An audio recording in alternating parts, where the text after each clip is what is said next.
Man, I dillied and dallied. It is 12:22 and I'm just now kind of hitting the pavement to get the walk in. Stayed in bed this morning and I have a 1 o'clock meeting. So let's do it. Made plans with my brother and my sister to take him, my oldest brother, to breakfast tomorrow because it's his birthday. My oldest brother will be 72 years old tomorrow. You know how old that makes me feel? Old. He's a lot older than I am though.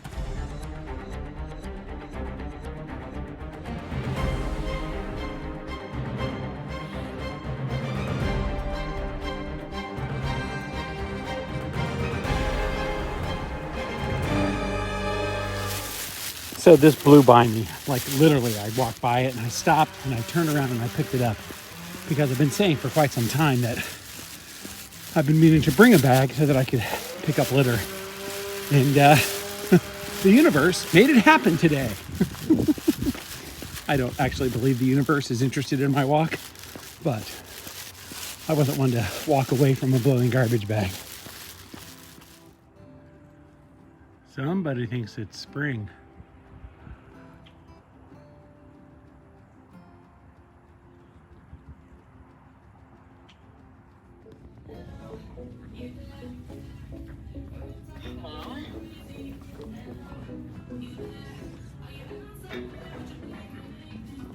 Look, art at Target, photos framed. Or you could buy one from me. Go check the links in the description below. It's a winter wonderland. It's barely below freezing. But we have a fire going, so it has been requested of me, I'm going to assume that, to get some wood. But I'm going to enjoy the snow a little bit while I'm out here.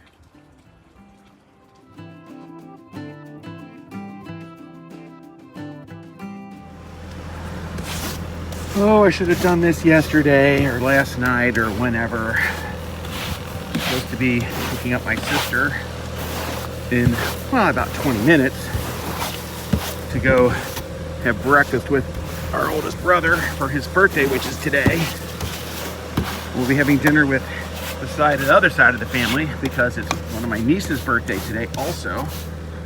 And I once again neglected to account for the amount of time this is going to take. Dadgummit. I hate it when I'm dumb. All right, happy Saturday, y'all. That'll do. It is very pretty. You can't see as much out of the side window. Stuff on the trees. So we did not have like a paralyzing snowfall, but it is a pretty snowfall, which is what we all want, right? We all want to enjoy the beauty. There are a couple houses up on that hill. There was one for sale once when we were looking and we looked at it. There you can kind of see it. I would love to live in the woods like that. It's so cool. The house is kind of set into the hill and it's glass. And look at this. Oh, I'm loving it. Loving it. Should have brought the real camera. Sunday morning, I wanted to stay in bed, but I did not. Well, I did because I got up and I thought, oh, well, I'm awake. Why don't I go walk? And then I looked. I just happened to swipe on my phone. It was 17 degrees. So I didn't walk. All right, I got to get in church, get a cup of tea, and go sing our one song. The sun is out. It's fantastic. It is no longer 17 degrees or 16 or whatever it was this morning when I woke up and decided not to take a walk, as I mentioned. I mean, it's not that much warmer, but the sun is helping a lot, as it does, that solar radiation. Did the one song, it was fine. The bells played, they were good. It was a lovely arrangement of Amazing Grace. And I didn't get to speak to our organist, our doctor, Brenda Portman. She played a postlude that was an original piece of hers, and it was just stunning. She's really good. We're really, really lucky to have her. And she is, as I mentioned, I think before, she's gaining some national recognition, absolutely, with her pieces. Every now and again, you know, something will happen at the National Cathedral, and she's like, oh yeah, the organist called me to let me know he was playing one of my pieces for, you know, Bob Dole's funeral or whoever. So that's pretty cool stuff. All right, I'm going to drive and talk to you probably some more later. I didn't talk about yesterday's birthday celebrations. There were two. First one in the morning was I picked up my sister, and then she actually grabbed some photographs and a letter to bring to breakfast with our oldest brother. She's the second oldest. I'm the youngest. And everybody else was busy, and it was kind of a spur of the moment, well, day before kind of thing.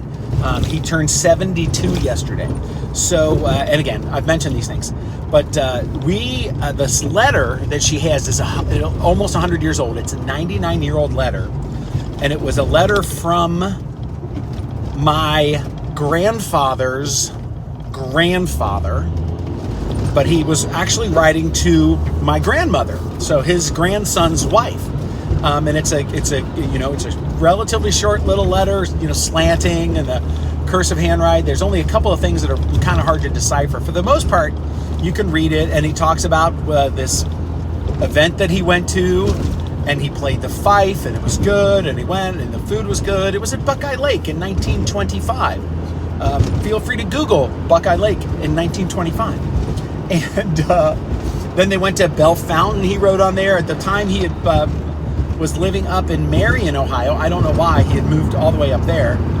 So newspapers.com is free this weekend, so I went, newspaper.com, looked in to try to snip some things. And unfortunately, I'm not going to have time to do nearly as much as that as I'd like to. I was doing some of it on my phone.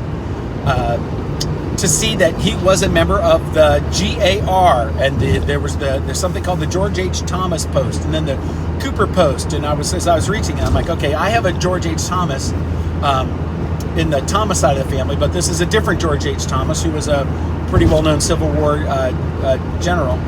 And this is long. I know I'm up to 2 minutes now.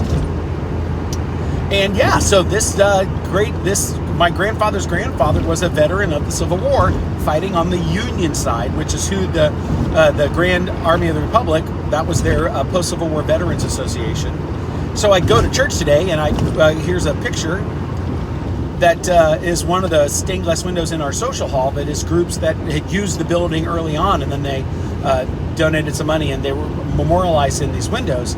And it's the Grand Army of the Republic, which I just learned about literally last night, researching my grandfather's grandfather. Weird, but that caught on there. Yeah. All right, cool. It's 2 minutes and 40 seconds. That's like a whole video. Also want to mention I had a chance to chat with a friend who a month ago, right about a month ago at an event, ran into him and started talking about this whole carnivore business that I've been kind of into and kind of talking a lot. And trust me, the past couple of weeks have not been carnivore at all. When I've gained like 5 pounds. He's lost 20 pounds because he's gonna give it a shot. And he's making me look bad because he's embraced it.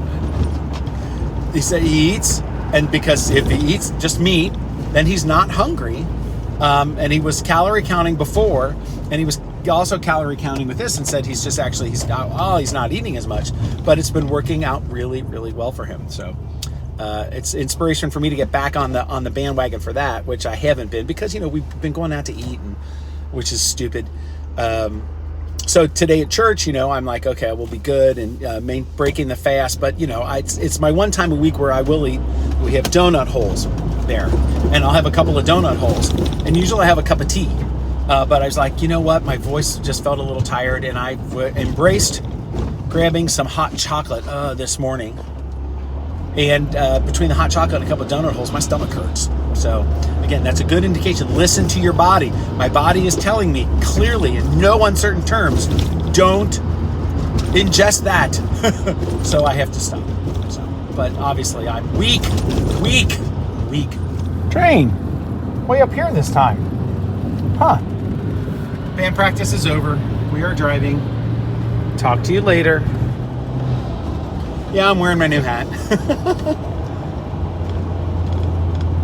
I guess I can be a hat guy. I haven't been a hat guy. My wife even said that when I bought it. It was, $11 at Target on clearance. I don't know. With as little hair as I have, I probably should become a hat guy. Okay, it is Sunday. Hope you made your Sunday what you want your Sunday to be. It is 3:44.